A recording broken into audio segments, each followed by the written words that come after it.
Assalamualaikum warahmatullahi wabarakatuh. Bismillahirrahmanirrahim. Alhamdulillahirabbil alamin.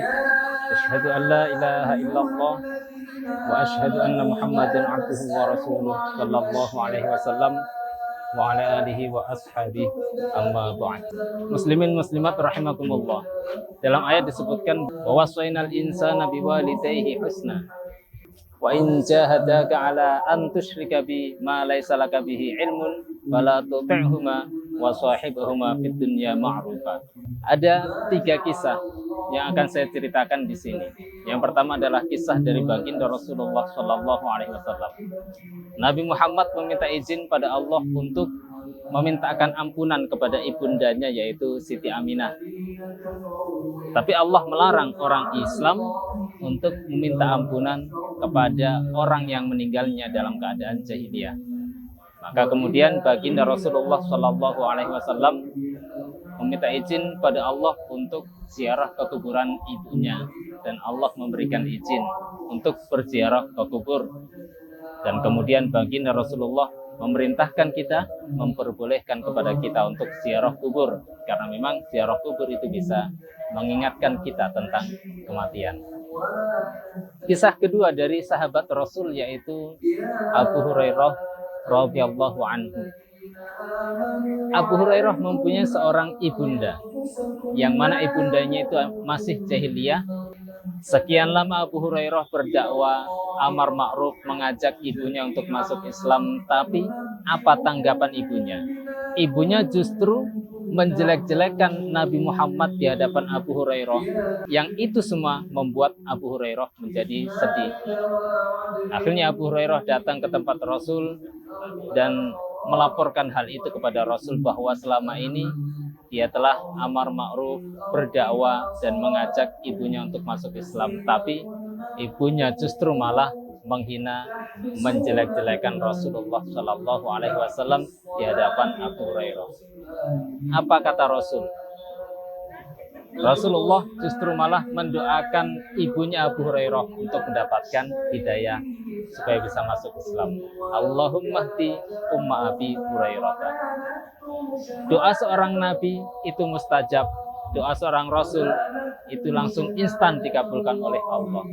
Setelah itu Abu Hurairah senang, gembira karena telah mendapatkan doa dari Rasulullah Shallallahu Alaihi Wasallam.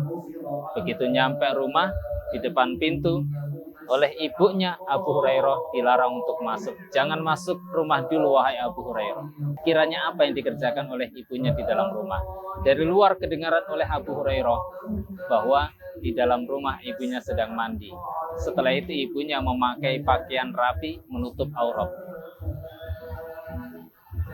dan kemudian juga pakai kerudung. Begitu membuka pintu, ternyata ibunya sudah berpakaian rapi dan menutup aurat. Setelah itu ibunya berkata, "Ya Abu Hurairah, asyhadu an la ilaha illallah wa anna Muhammadan abduhu wa rasuluh." Wahai Abu Hurairah, saksikan bahwa aku bersaksi tiada Tuhan selain Allah, dan bahwa Muhammad adalah hamba dan utusannya Allah.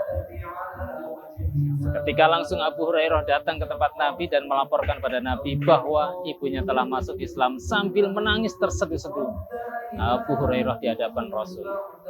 Betapa bahagianya Abu Hurairah. Baktinya kepada ibunya dengan cara berdakwah diijabahi oleh Allah sehingga ibunya bisa masuk Islam. Dan kisah yang ketiga juga masih dari sahabat Rasul, yaitu Sa'ad bin Malik, atau juga dikenal dengan Sa'ad bin Abi Waqqas, yaitu seorang sahabat Nabi yang dalam sejarah dikenal sebagai sahabat yang menyebarkan agama Islam di negara China. Sa'ad bin Abi Waqqas mempunyai seorang ibunda yang masih jahiliyah. Nah, sedangkan ibunya saat ini begitu merintangi Sa'ad, begitu menentang Sa'ad. Apa yang dilakukan ibunya? Dia berkata kepada Sa'ad, mengancam Sa'ad, "Aku tidak akan pernah mau berbicara kepadamu Sa'ad, dan bahkan aku tidak akan mau makan dan minum sampai kamu mau kufur pada Nabi Muhammad dan murtad dari agama." Tapi walaupun seperti itu, Sa'ad bin Abi Waqqas tetap membujuk kepada ibunya supaya mau makan. Sebab ternyata begitu 3 hari ibunya jatuh pingsan. Oleh Sa'ad bin Abi Waqqas kemudian tetap dilayani, tetap diramut supaya ibunya tetap sehat dan bisa tetap hidup dan menemani Sa'ad bin Abi Waqqas.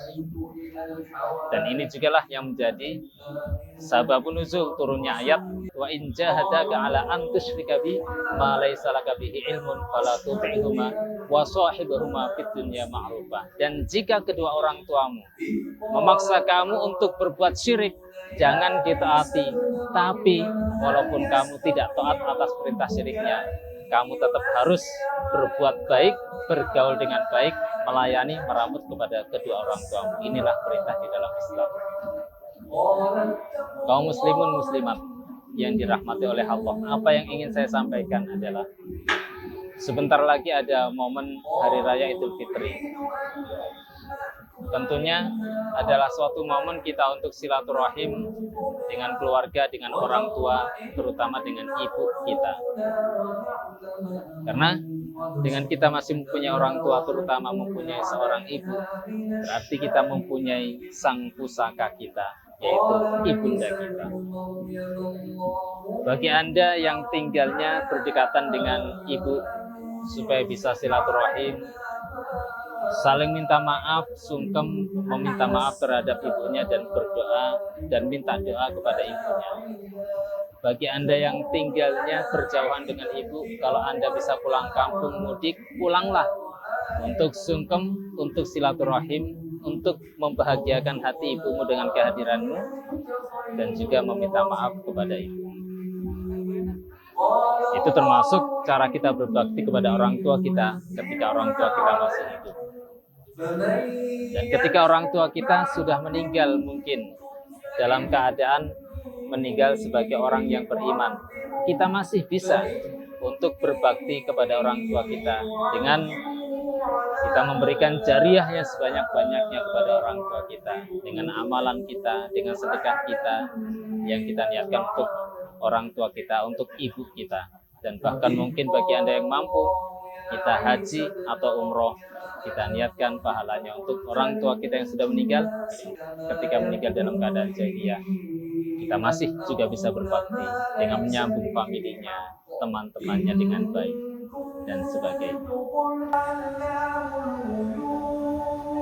Demikianlah muslimin muslimat rahimakumullah, cara kita berbakti kepada orang tua kita. Dengan kita masih mempunyai orang tua, berarti kita masih diberikan kesempatan oleh Allah untuk berbakti, untuk menyampaikan balasan kita atas jasa-jasa kedua orang tua kita, terutama kepada ibu kita. Karena dengan kita masih mempunyai orang tua, terutama ibu, berarti kita masih mempunyai pusaka di dunia ini yang bisa kita andalkan doa-doa mustajabnya. Demikian, semoga ini bisa menjadi suatu refleksi yang positif, menjadi manfaat dan barokah. Alhamdulillah, jazakumullahu khairan. Wassalamualaikum warahmatullahi wabarakatuh.